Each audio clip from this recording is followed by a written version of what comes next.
there is a place beyond the opposites. There's a place in the soul beyond the opposites. And that place beyond the opposites is your identity, the who that you are. And I just was led between services to a poem by Rumi that describes it so beautifully. Out beyond the ideas of wrong and right, there is a field, and I will meet you there. When the soul lies down in that grass, the world is too full to talk about. Ideas, language, even the phrase each other doesn't make any sense. The breeze at dawn has secrets to tell you. Don't go back to sleep. You must ask for what you really want. Don't go back to sleep. People are going back and forth across that door sill where the two worlds touch. The door is round and open. Don't go back to sleep. That's the realm of the soul.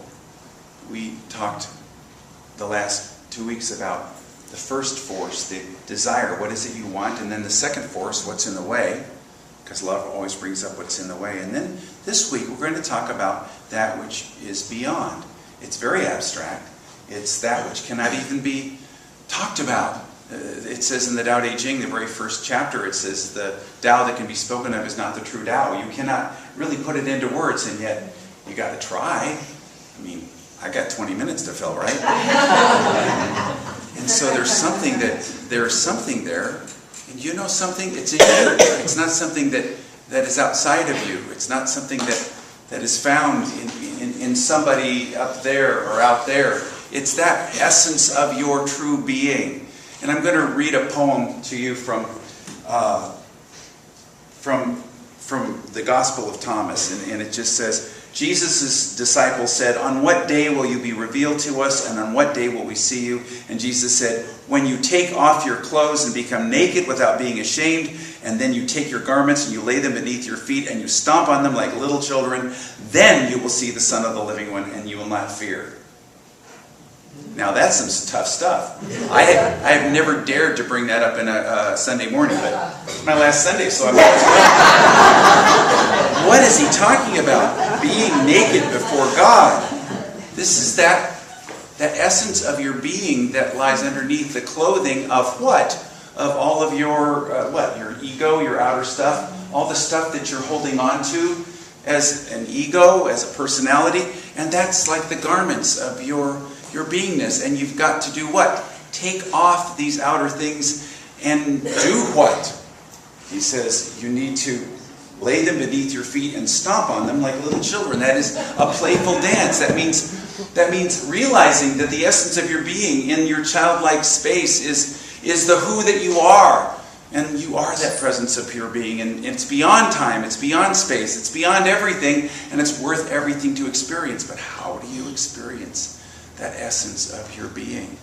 Well, for a lot of us, it's experienced through intuition.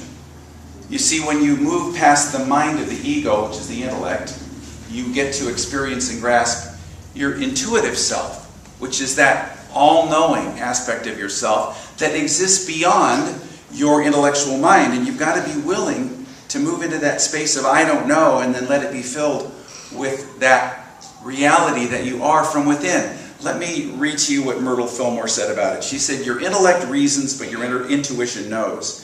Your intuition is the faculty for knowing beyond a shadow of a doubt the truth about God and your oneness with God. Do not try to reason out things intellectually, that is, your spiritual things, but trust the Spirit of truth to make clear and plain to you everything that you need. Have faith in the guiding light of that indwelling Spirit." The guiding light of that indwelling Spirit. How do you get in touch with that soul essence? How do you get in touch with that soul self? Well, maybe you assume, as we did in the meditation, you assume that your soul already is there. As I shared a couple of weeks ago, I used to think my soul was something way off somewhere in the yonder, like a balloon, a helium balloon that occasionally I could pull down and then grasp hold of, and it would pop right out. And I'd see it up there again and I'd pull it back down. You feel like your soul is far away? And then it came to me about 10 years ago. It came to me that the soul is not far away. It's who I am.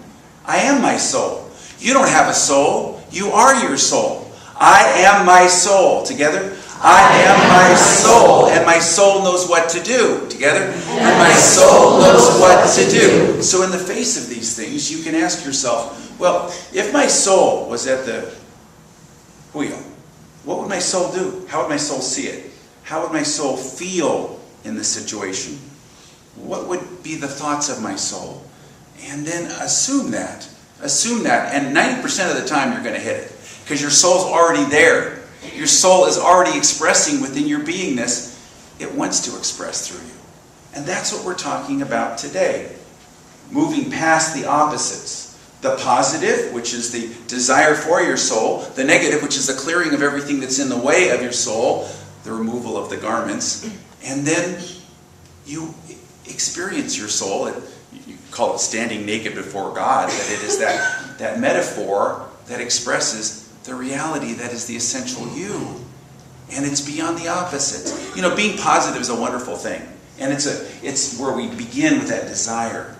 But there's something even greater. I remember Olga Butterworth, Eric Butterworth's widow, saying to me once that her husband, Eric, was very close friends with Norman Vincent Peale, who wrote The Power of Positive Thinking. And Peale once said to him, you know, Eric, I take him in my church as far as I can, and when I'm done with them, I pass them on to you. Because there was something beyond the simple understanding of the positive. And then embracing all of life. Using everything in your life as part of your journey. Moving beyond the opposites into the wholeness, into the oneness. There's the positive. And there's also the negative. And this is a challenging thing. And again, my last Sunday, I feel that I can get away with sharing it. And it's something I read many years ago. It was an interview with the chief exorcist of the Catholic Church in the United States. And he said, I don't believe in a personal devil or a place called hell. And the interviewer said, well, how can you do what you do? He said, well, if I believed in it, I couldn't do what I do. Because I think it was real. And he likened everything like to a shadow. A shadow may seem to have appearances, but the thing you do is you turn on the light.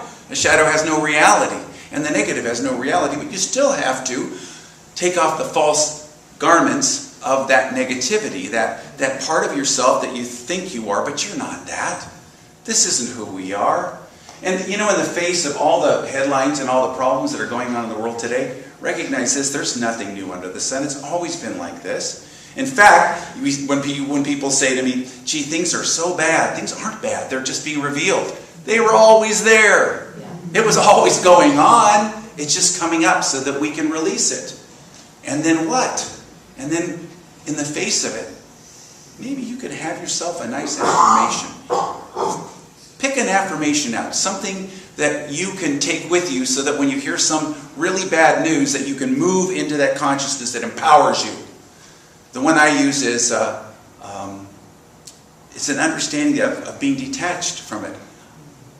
I'm detached from this. This is not who I am. I rise above this. I don't take any of this on, and I take none of it personally. This is a powerful way to detach from these kinds of things. That doesn't mean that you don't act or that you don't move, but you're no longer at the effect of it, because all of these things exist for one reason and one reason only, to bring up greater and greater soul expression in you. And that essence of your being is calling you. It was placed in the beginning of time. So interesting. This journey, it's so full. As Rumi said, there's a fullness. He said, when the soul lies down in that grass beyond wrong and right, in that field, the world is too full to even talk about. And it's that which is that essential you. And that soul of you isn't a thing. We think of the soul as a thing, a certain part of ourselves, but it's not. It's actually the essential you. And that essential you is calling you to step into it. It's calling you to step into it. My movement in my moving to Florida and doing what I'm doing is what my soul called me to do. It wasn't ambition. I'm taking a pay cut to go there. I'm doing this because I'm supposed to. When you let your soul lead the way, things change in your life. I let my heart lead the way. I let my soul lead the way. I let my whole self lead the way. Together? I let my heart lead the way. I let my soul lead the way. I let my whole self lead the way. And when you give the soul the leading of your life, then you've got to be flexible. Then you've got to move with it. I lead with my heart. And I'm open at the top. Together? I lead with my heart.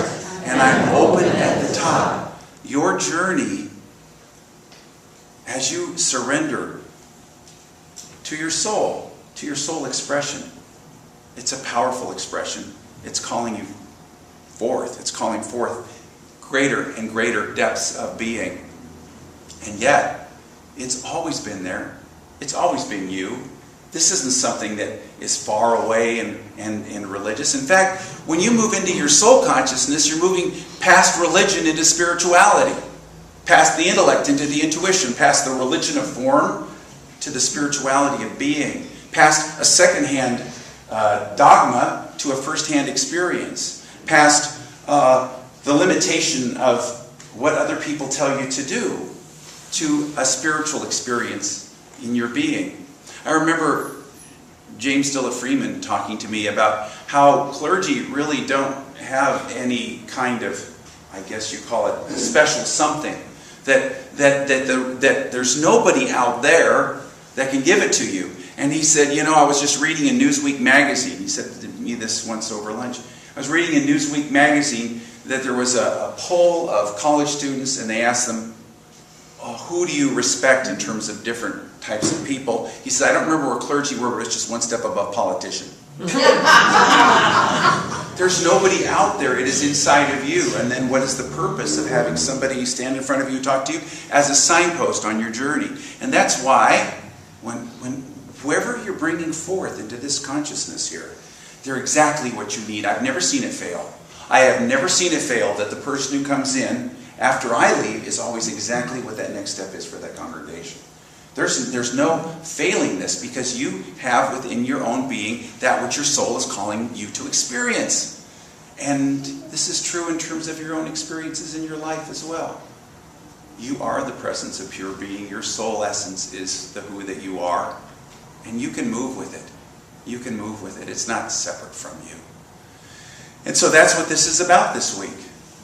There was the first step, which is what do you want? The second step, what's in the way? And the third step is, what are you going to do about it? That's cooperating with your soul. The soul's journey is not a straight line. We have to let go of the idea that the soul's going anywhere, that we're going to end up in a destination, whether that destination is where you go by and by when you die.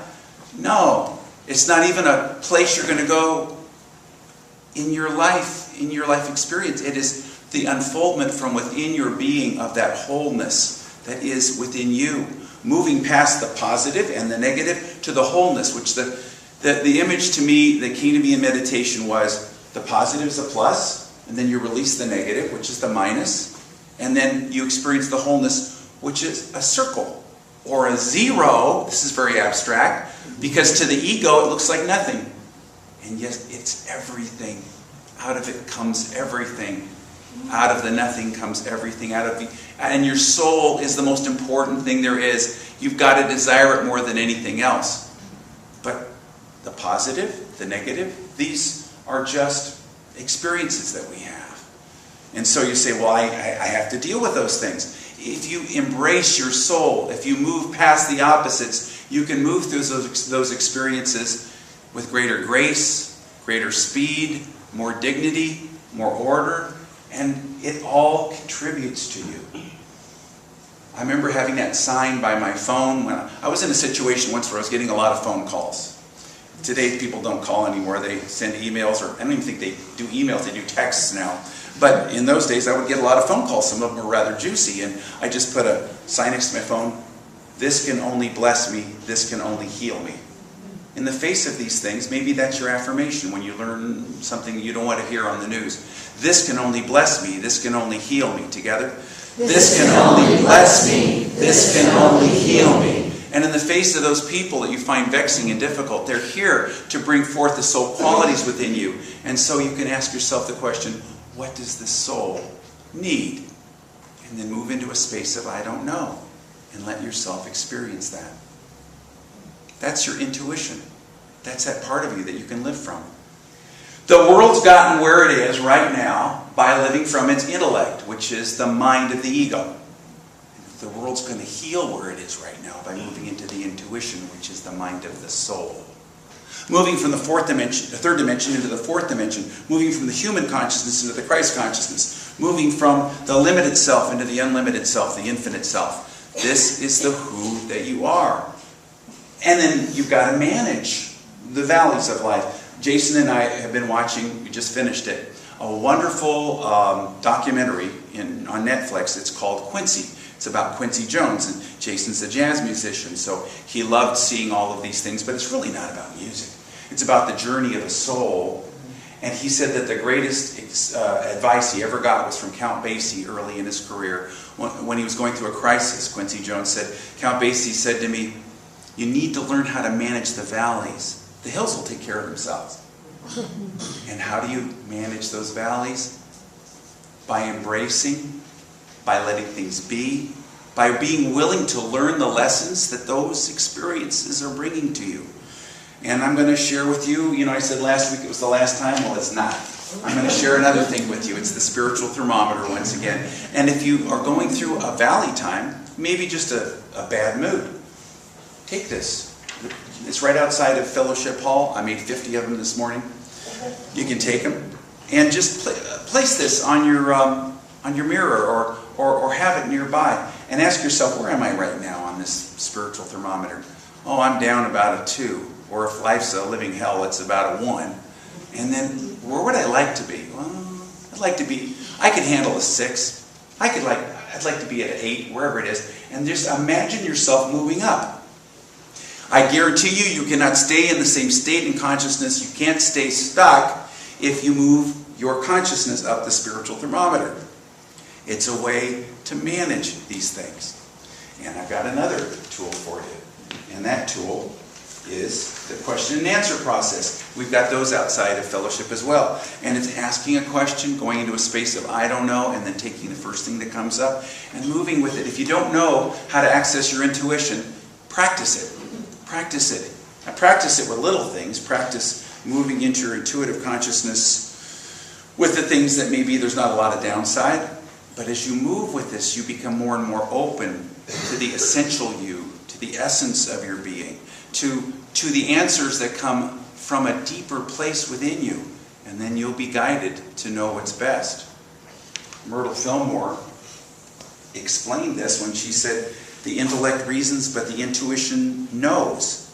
And she said, your intuition is that faculty for knowing beyond the shadow of a doubt the truth about God and your oneness with God. Do not try to reason things out intellectually, the spiritual things, but trust the Spirit of truth to make them clear and plain to you. Have faith in the guiding light of that indwelling Spirit. And so as you move into that consciousness that dwells within you, your life becomes a greater adventure, a greater journey. What is the purpose of your being here? It's to unfold this consciousness. You think your journey is a straight line that's getting you to a destination, but instead it is an unfoldment within your being. It's a wholeness within your being. That's why Rumi said in that poem that it's the gateway is round. It's that wholeness within your being. And sometimes, as you do this journey, in the face of the headwinds of the difficulties of life, you have to tack back and forth. Remember, if you were in a sailboat and you were trying to go against the wind, you wouldn't go straight ahead. You couldn't. But instead, you tack back and forth. And that is the soul's journey. And I've shared before about my dad when he went on the cattle drive. When he was a young boy, his father owned a cattle ranch, and they would sometimes have steers that would get lost up in a box canyon somewhere. And what they learned to do was not to try to drag that steer back to the camp. They would instead just take a donkey, lash the donkey to the steer. And then every step that the donkey took would be towards the food. The steer would seem bigger than the donkey. How could a donkey master a steer? How can your soul master your ego? But your soul knows where the food is. And so every time the steer would thrash back and forth, the donkey would take one step closer. And each step in that 2 or 3 days, there would be a donkey leading a bedraggled steer into camp. The steer didn't know where it was really going, because your ego doesn't know where it's going, but your soul knows exactly where it's going. It knows where the nourishment is. It knows where your essence is. It knows where it wants to go. And where does it want to go? To where the food is, to where your soul is fulfilled. And that nourishment, that soul nourishment, is something that exists beyond time. And so, what we're headed toward isn't some place out there. This is getting into that very difficult word of salvation. But salvation is a beautiful term when you understand where it came from. It comes from the Greek salvos, which means wholeness. It's not a destination, a place you go when you die. Salvation is the experience of wholeness in the now moment. It's what Eckhart Tolle has talked about. It's what A Course in Miracles talks about. It's what all the mystics have talked about. That now moment experience that is beyond space and time, that's always unfolding, always reaching, always pushing out. Many years ago, I was about to go through a couple of crises, but I didn't know that. I thought everything was going real well. I was at a new ministerial school at Unity Village. It was almost 40 years ago.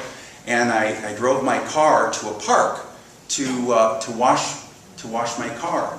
And there in the park, I was washing my car, and all of a sudden I looked up, and there was a trail. And I felt this shimmering something. And I put down my sponge in the water, and I walked down the trail. And I started to experience one of those all-connectedness with all life experiences. I'd never experienced that since I was a child, or since I was a teenager. And I started experiencing that more and more. And I ended up giggling and laughing and skipping down the trail, and everything just seemed to be alive, and I didn't understand what it meant, but it was to show me, it was my soul pushing out to show me where my soul was, because I needed to get through some tough times in the next 2 months. Although I didn't know that at the time. Your soul is going to give you what you need, but always cooperate with it. Always. And every time I went through a tough time, I would remember that experience and say, yes, as tough as this is, my soul knows where it wants to go. My soul is in charge. My soul is at the wheel. And so that's what we're going to do right now, is embrace that soul consciousness together. So just close your eyes and open your heart and know that in this now moment, your soul is all you need. You can't take it with you, but your soul is who you take with you. None of those things in the outer have any meaning. And so to any problem that you seem to be having in your life right now, just say, I detach from this. None of this has anything to do with me. I rise above it. I take none of it personally, and I don't get involved in it. I am the presence of this pure being. I experience my soul as it is. I move beyond the opposites. And I stand in my wholeness. I embrace the wholeness of my being. I embrace my heart. I embrace my soul. I embrace my whole self.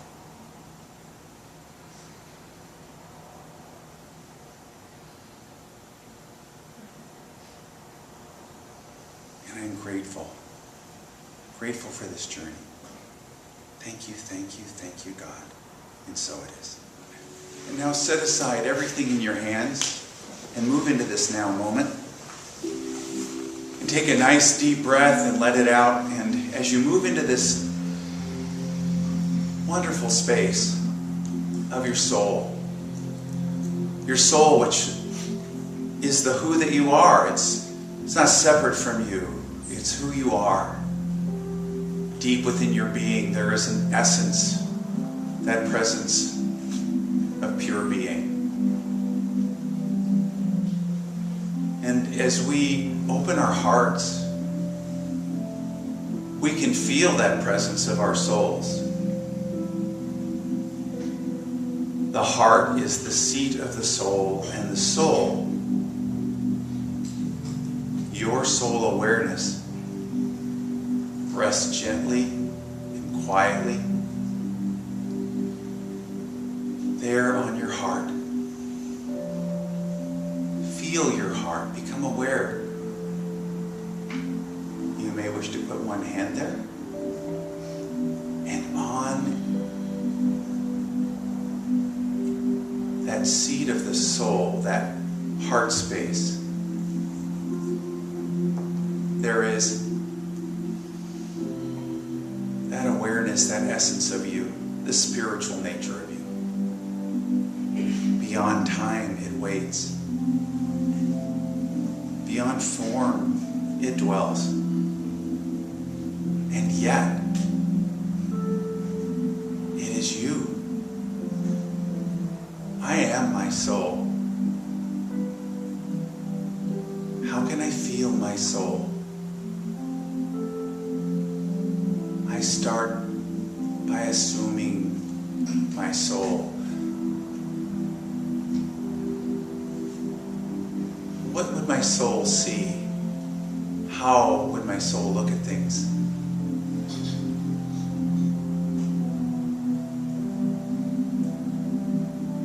If my soul were in charge, how would I see things and how would I feel?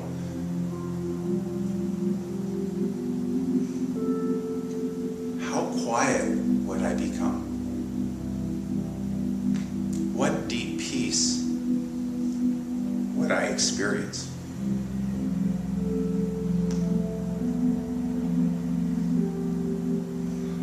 What kind of love?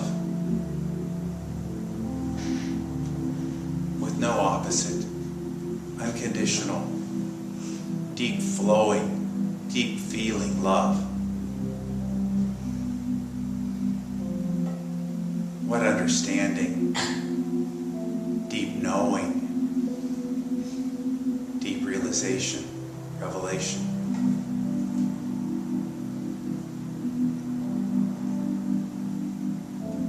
What would I do? How would I act?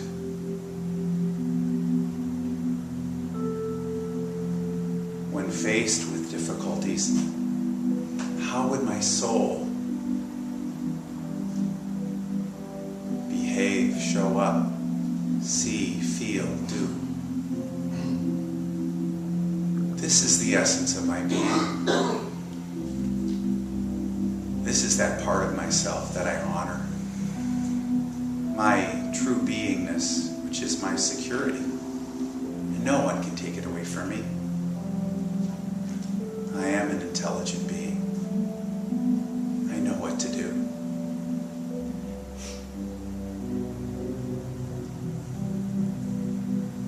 My soul is always centered.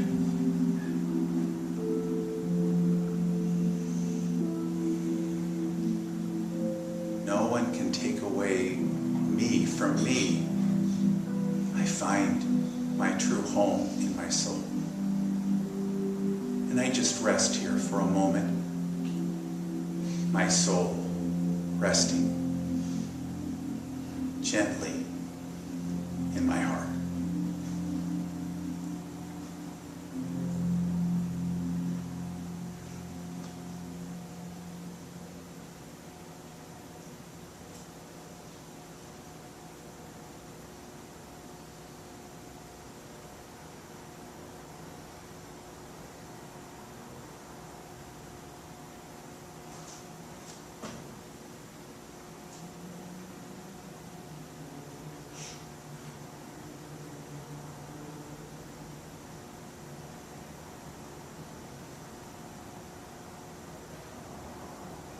I am now that presence of pure being,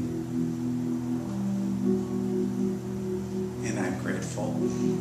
And through everything in life, I just say thank you, thank you, thank you. Thank you, God, thank you, God, thank you, God. And so it is. We're going to give our offerings in the spirit of our soul. So I give in the spirit of my soul, and I receive abundantly. Together.